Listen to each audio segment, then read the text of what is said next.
feel pretty passionate about what I do because I actually used one of their tests back in 2020 to get diagnosed with Lyme disease. And that started a whole journey. Now it's led me here to understanding Vibrant and saying, hey, I feel purposeful about this because I took your test. It helped me feel better. Now hopefully I can do that for others. And so I think that's one thing with performance marketing is you have to be passionate about it, passionate about getting the right things to the right people. That's Ethan Peterson, Performance Marketing Manager with Vibrant Wellness. On this week's episode of The Digital Clinic, Ethan shares his unconventional path to healthcare marketing. An Amazon seller at 15, teaching himself digital advertising while freelancing through college, and a fast forward to digital marketing leadership for a leading medical testing company. Ethan has been an up-close witness to the collision between performance expectations and privacy restrictions in healthcare marketing. From the days when retargeting and precise audience tracking were standard practice, to today's complex landscape, where HIPAA compliance, third-party tracking limitations, and OCR guidance have fundamentally changed how healthcare marketers can operate. In our conversation, we explore how privacy constraints made Ethan a better marketer, why removing the crutches of easy third-party targeting and tracking leads to stronger creative and messaging, and how AI is transforming the creative process, but not replacing strategic thinking. I'm Aaron Burnett, and you won't want to miss this episode of The Digital Clinic.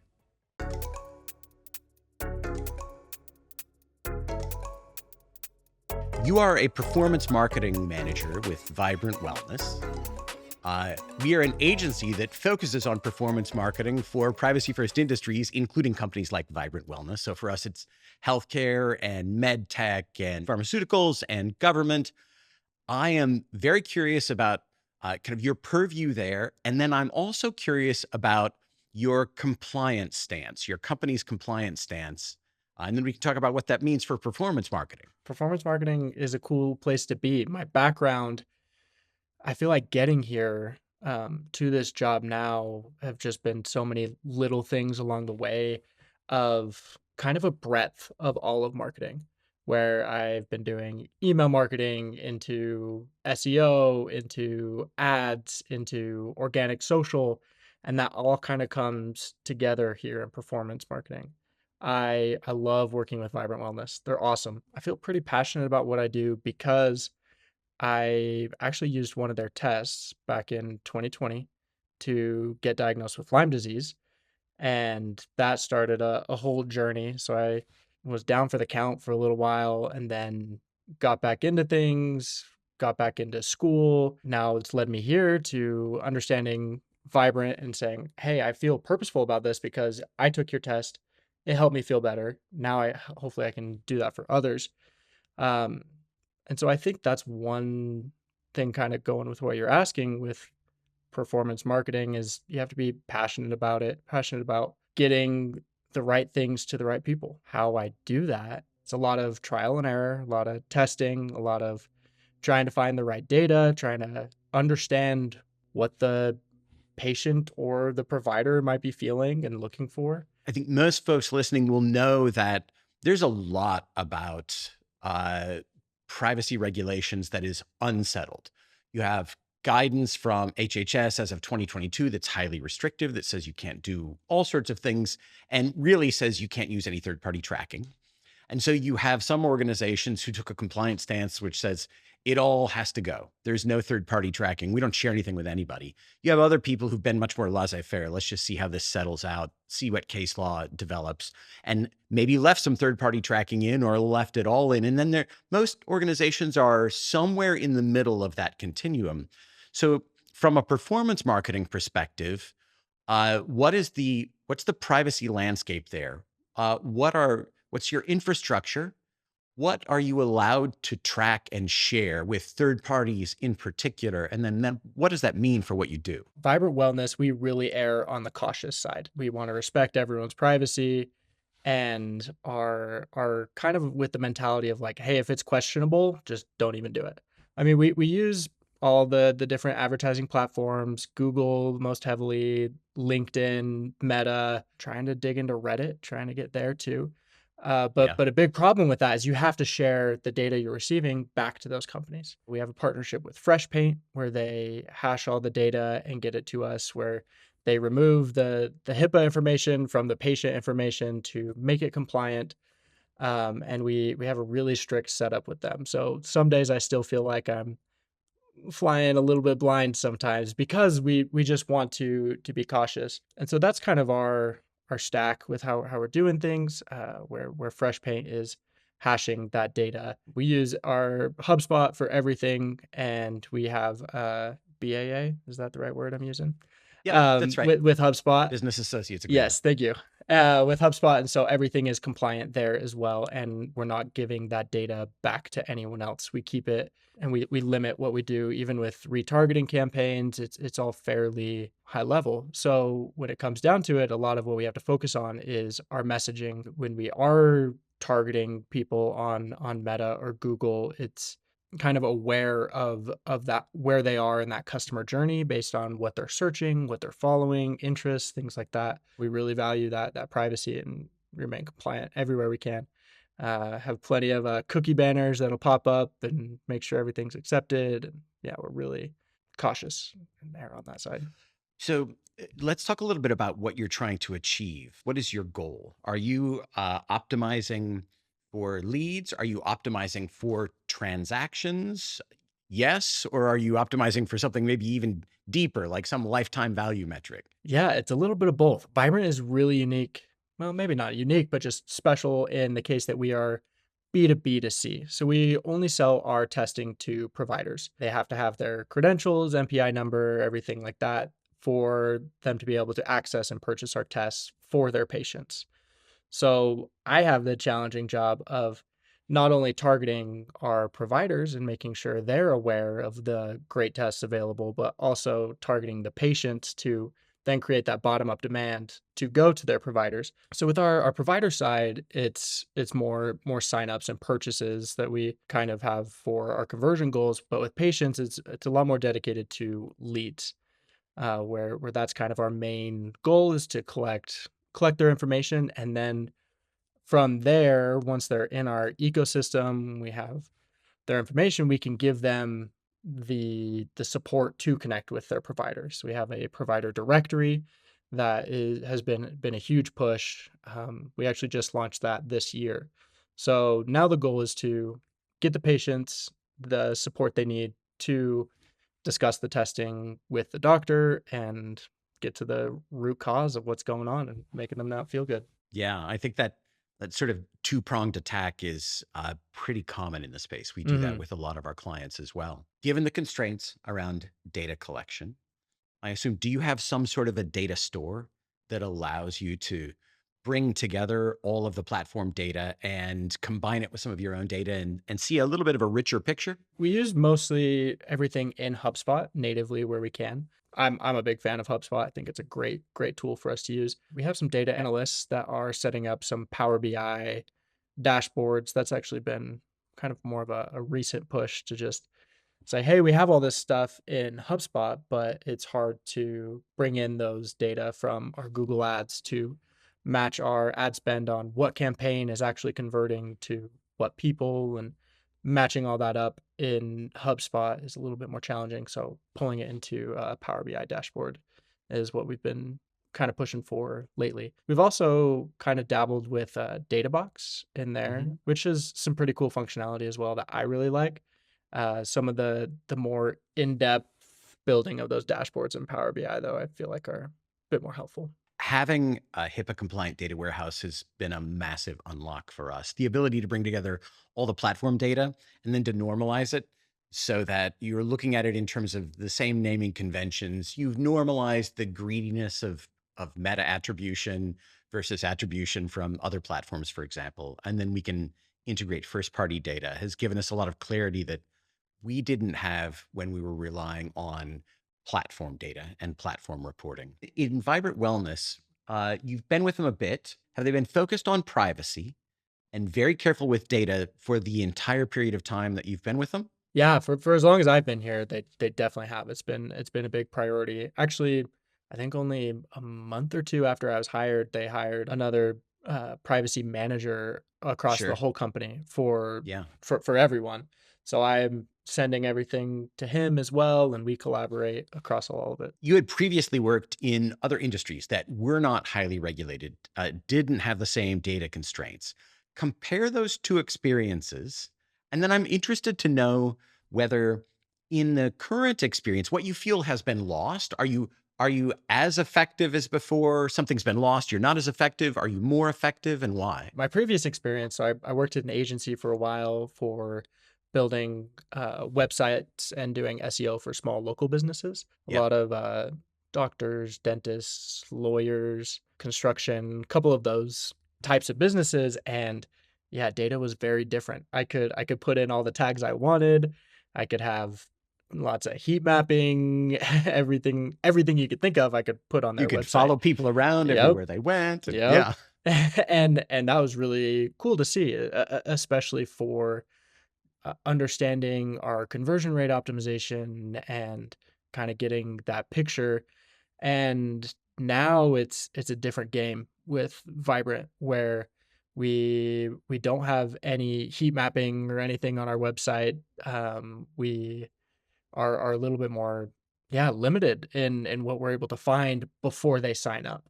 Once someone gives us their information and we have those like rights to be able to Right. personalize some of that thing, that then it makes it quite a bit easier to understand their journey. From the beginning of the story, it's hard to collect that picture. So effectiveness, I don't know, it's hard to measure because just different worlds, you know?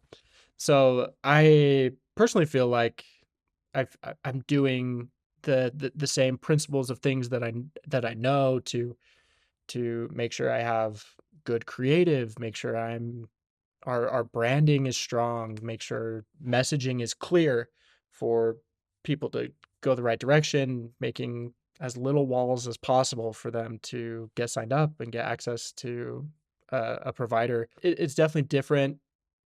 Maybe it's hard to be as detailed in effectiveness.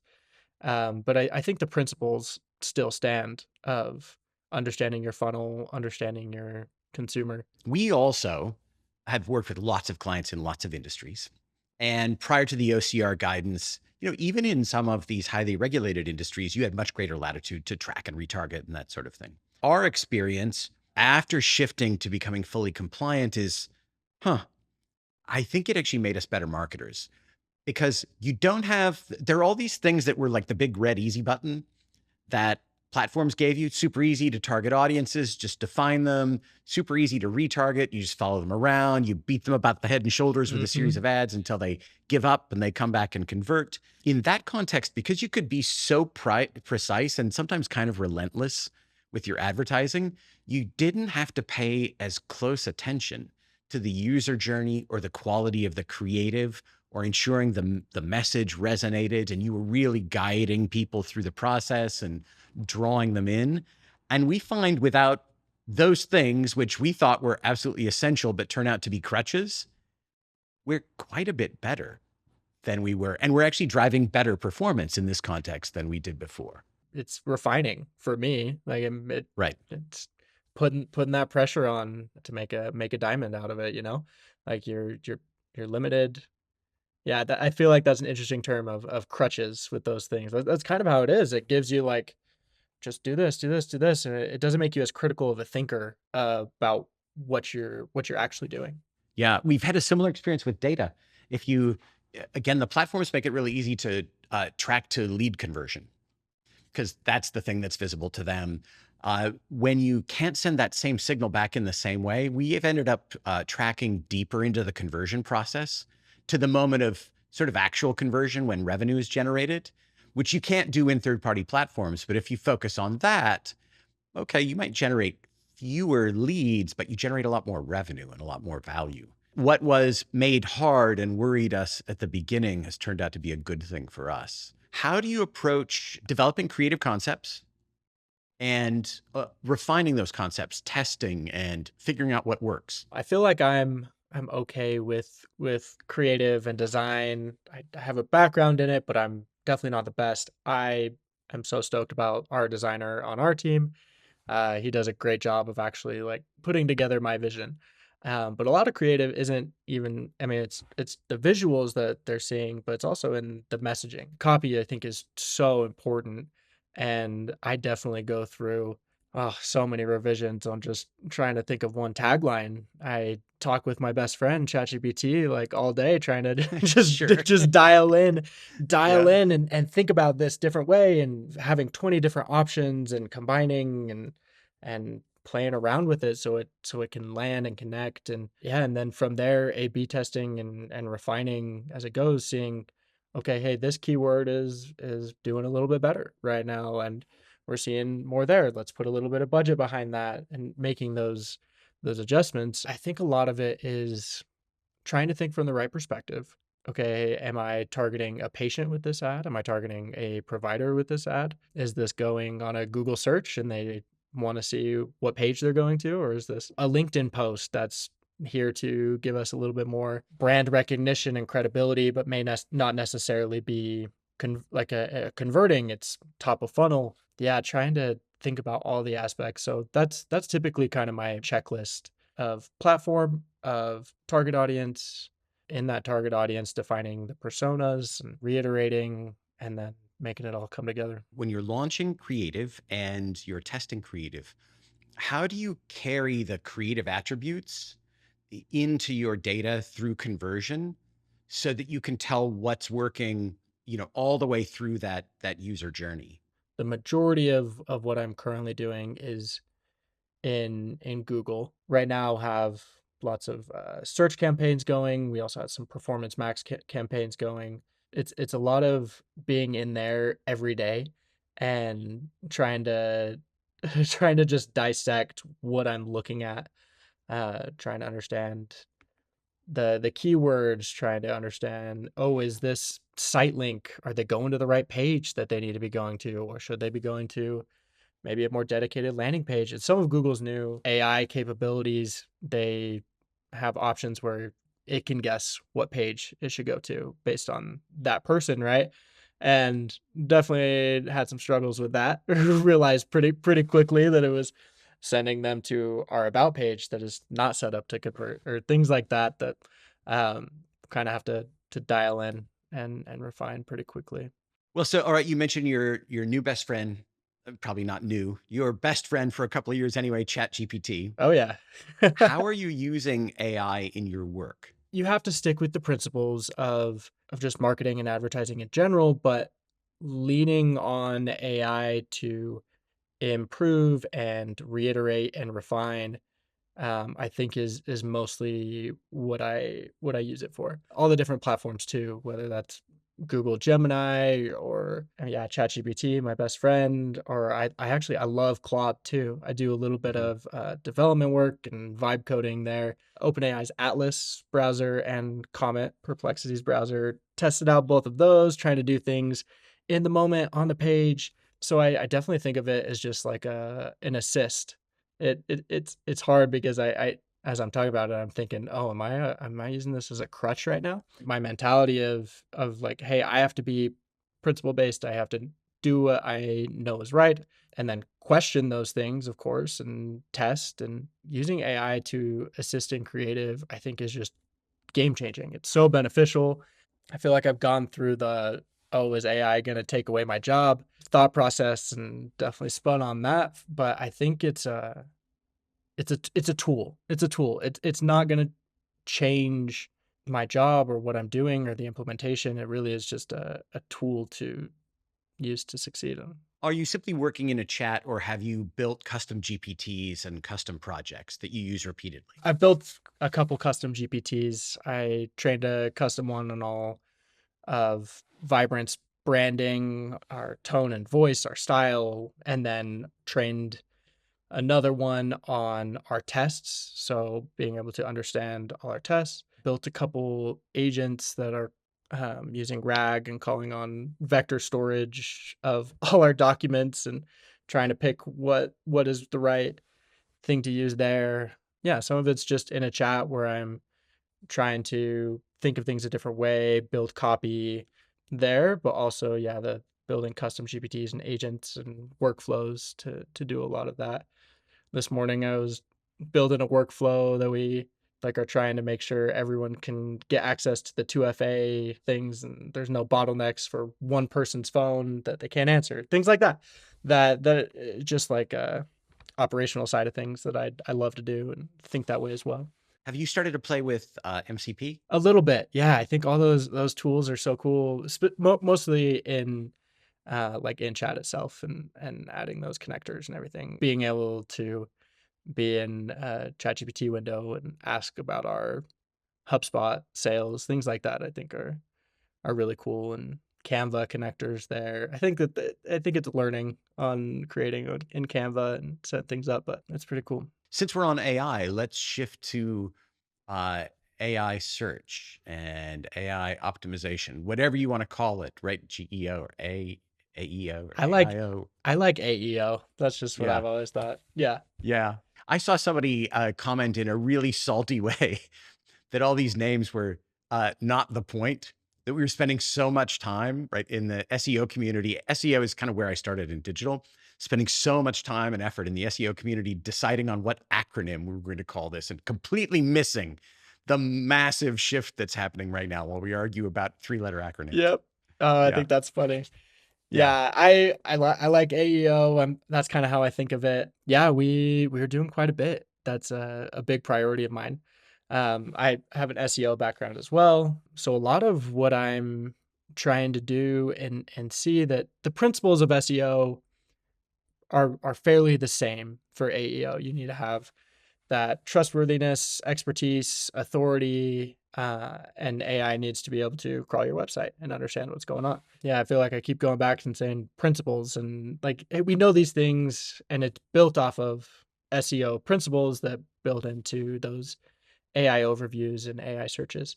I went to the HubSpot inbound conference out in San Francisco a few months ago, which was incredible. I felt like a little kid in a candy shop there, just seeing all the cool things going on. But one thing I learned there is and doing additional research after is how much these LLMs are pulling from Wikipedia and pulling from Reddit to kind of prepare for that and keep ourselves relevant in these AI searches is building a Wikipedia page and a Reddit foundation. So even this week, I'm working with an agency to create a Wikipedia page. I've found it's a lot more difficult than I thought it would be. Yes, it is pretty hard.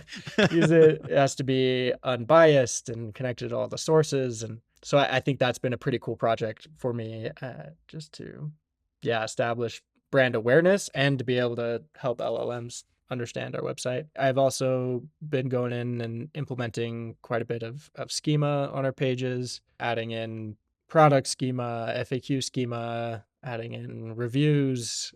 So that's crawlable and everything on all these Google searches too. I think that's really important. We've been working pretty hard on establishing more of our brand pillars. Currently, our test menu is very broad. There's lots of great tests, but we want to establish more authority category based, whether that's Mhm. toxins or hormones or cardio, neural infections, whatever it is.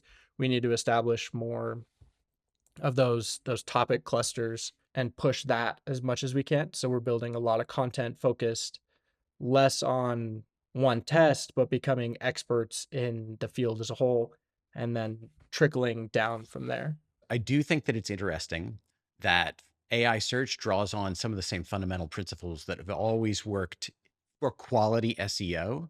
I do think it's kind of curious and problematic right now that there are some of the lower quality SEO tactics that all of a sudden work again in AI as well. I mean, it's back to the realm of listicles and top 10 and all sorts of garbage content like that. That stuff works really well because the LLMs are trying to be efficient and they're trying to get an answer in one shot from one site. Might be wrong, but they've got a list of 10 and they didn't have to go to 10 sites. So it is an interesting time.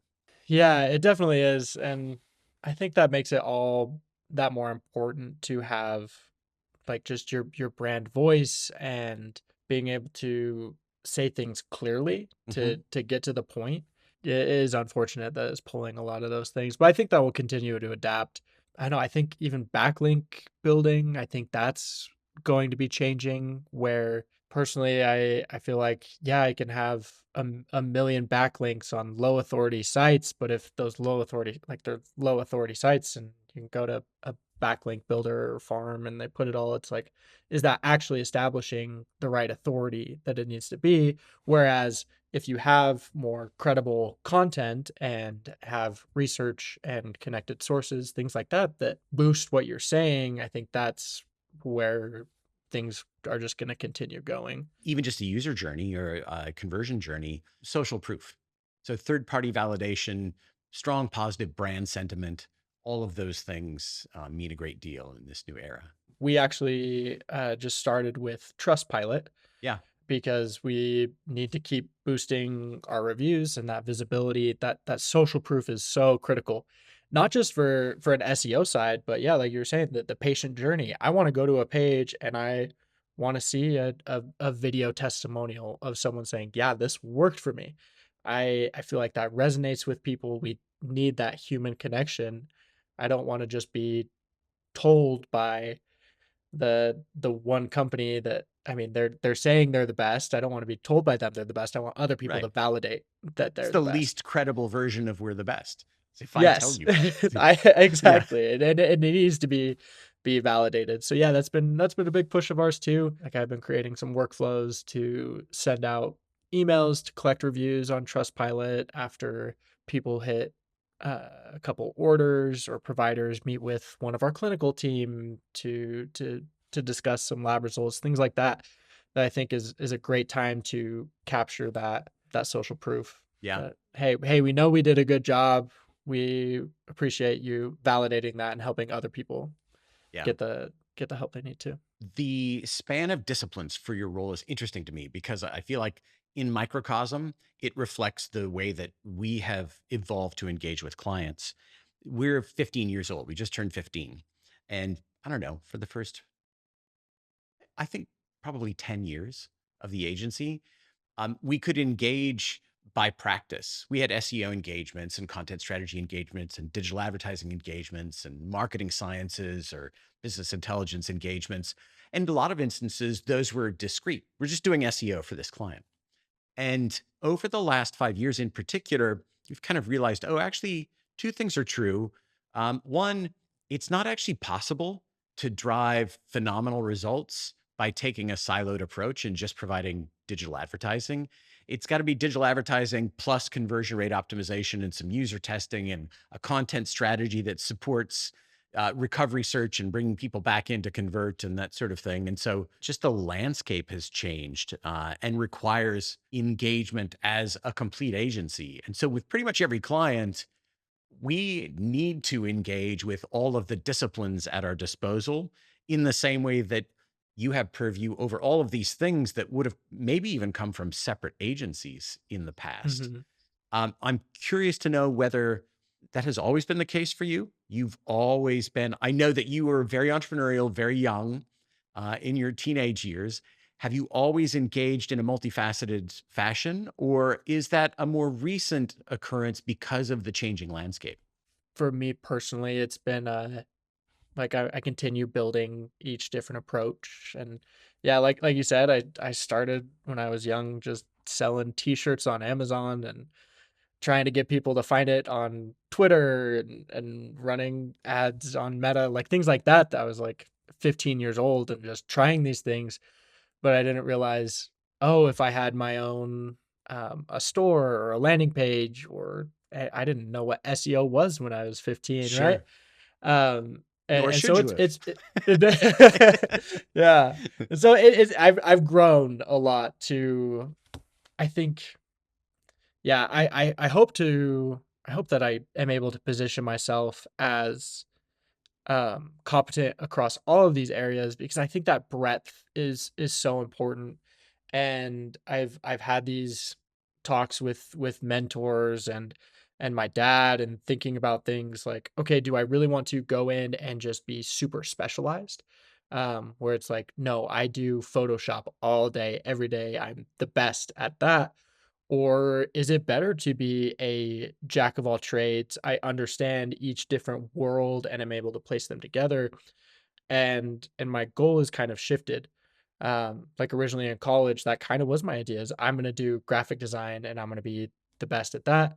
But then I realized like, oh, hey, I have this analytical side of my brain too, where I'm able to collect and review that data and understand how it fits with the creative. And yeah, I've been trying to just build that breadth across everything because you're totally right. It is you can't have a siloed approach. At my previous agency, it was sometimes kind of difficult because we would have clients that they'd be brand new, starting out like, hey, I have a brand new business and I'm putting all bets on SEO. Right. And and I just look at him, I'm like, dude, that this isn't gonna even pick up traction for 6 to 8 months. And I mean, hopefully sooner because we're doing the right things, but like you can't place all your bets on one thing. You have to balance it with the ads, with the right website, with the social proof and engagements there. Like it has to all be cohesive for Yeah, sure. I completely agree. Do you think that there is a future for a specialist agency? Let's say a single discipline agency, digital advertising agency, SEO agency, content agency? Or is the future an agency that is oriented around delivery of an outcome? In this case, it's performance marketing and bringing to bear all the disciplines that are required. Hmm. And I'll acknowledge that's a leading question, even as I ask it. Yeah. Yeah. No, no, no. I mean, it makes you think like where are we headed? Yeah. Cause I know good agencies in both of those categories, like purist, we only do one thing. And then agencies like us, we do a bunch of things toward a set of outcomes. And I think that mentality of, hey, we are going to do all we can for a goal is better than, hey, you're paying me for SEO, so I'm going to deliver you the 5 blogs and the schema on your landing page. Like things like that. It's like, yeah, you can do those things, but what difference does it make if my social isn't good or I have terrible reviews on my Google business profile, right? It's like you can do those things, but if it's not going to a goal, those business owners are just blowing their money on something that isn't gonna get them where they wanna go. I don't know, the only thing I could think of where, like, specialized agency would be maybe in web dev. Sure. Like, I think that is pretty could be something, but I think in terms of the performance and growth side of things, you want someone that can, yeah, go through the whole life of that customer journey, right? You want them to be the same messaging from the ads they're getting to after they sign up, the email nurturing campaign, like it all has to be cohesive, whether that's an agency or in-house or mix of both, right? I think that's something that I think quite a lot about is right now because I wear tons of hats. I do all the things and because it's all in-house, it may be limited in bandwidth and things that we do. And so I think it's a team effort of supporting in-house and agency specialties and cohesiveness like that. When you tested positive for Lyme disease, you were really out of commission. Like for 6 months, Yes. you were hospitalized, right? Yeah. And I do want to clarify hospitalization sounds a lot worse than it was. I was going to a clinic 6 to 8 hours a day, 5 days a week. So I wasn't in the hospital the whole time. It was, yeah, yeah, a clinic that was, I mean, yeah, connected to I the hospital, appreciate that. sure. But But I think from an entirely different walk of life, I believe it's true that Anthony Bourdain was in the hospital for about 6 months in his life. And that it was a moment, it's a pause where you're not doing anything but this. You're not occupying yourself with active pursuits. And it's this moment of pause where you kind of have nothing to do but think mhm. and reflect and decide, okay, well, I'm going to get through this, but also it's clarifying. This is what's important. This is what's not important. You came out of that experience and clearly you have a passion for vibrant wellness because of the service that they did for you and the value that they provided to you. Oh yeah. Are there other ways that that experience was clarifying in your life? Oh, absolutely. Yeah, undoubtedly. And I love talking about it. I love sharing my experience. I think that's what makes us human is being able to connect and share the hard things. I think I really learned a lot of empathy and being able to understand and relate to people. Um, I think the people side of me, I don't know. I feel like I'm sometimes pretty split, introverted, extroverted, but I realized just how important the people in my life were, and I think that gave me a lot of drive. I don't know. You said the purpose with Hmm. vibrant wellness. That actually it didn't initially start as vibrant wellness. It started um, doing some side projects and fundraising with LymeDisease.org. So I did a big fundraiser with my best friend who also has Lyme. Helped me get diagnosed. That's a whole backstory. But we did a fundraiser for LymeDisease.org to help people because yeah, there's so many Lyme disease is so expensive because there's a lot of unknowns, different government regulations, insurance doesn't cover most things, and so we did a big fundraiser, and from that I I was like, wow, this is just doing good in the world. I through knowing people and my own personal faith, I think it's so important to leave a positive impact in the world, no matter what you do, from little things to big things. And I hope I don't come off sounding preachy saying this, but I really feel like doing good in the world kind of feels like the highest calling, like helping people in whatever the way that is. And for a while, like even at my previous agency, I was like, okay, how am I helping people in the world? And it wasn't in like the health world, right? It wasn't helping people get healthy, but it it was purposeful in the fact that I'm helping people follow their dreams and start their businesses, and I'm doing the implementation to help them grow. Things like that. Like yeah, so I think those 6 months and quite frankly, years before and years after as well was yeah, I grew so much. I I feel like you have to go through hard things to recognize all the good things as well, and I feel like most people who have experienced hard things believe that. I kind of see it as like on our what's the word I'm thinking of? Scale. Hmm. Like it goes as far this way, feeling that dark, feeling that heavy, feeling so sick and mentally and physically that it kind of leveled out and expanded the other side of what I can feel too. So I felt just so much goodness and light from people helping me and helping other people. It goes both ways. That's fantastic. Thanks for Yeah, sharing that. I think that's a for great note sure. to end on. Yeah, thanks for Yeah. asking. Aaron, seriously, this has been really cool. I think the world is changing. I think with AI specifically, but also with health, and I see a future where health is so personalized and people are able to get the treatment that they need to get healthy and stay healthy for longer. And I love being a part of that and pushing this forward, whether it's with Vibrant or with LymeDisease.org. But I think this is the way things are going. So I love it. So I appreciate your time and having me on. Likewise, I really enjoyed the conversation. I really admire your passion. Thanks, man.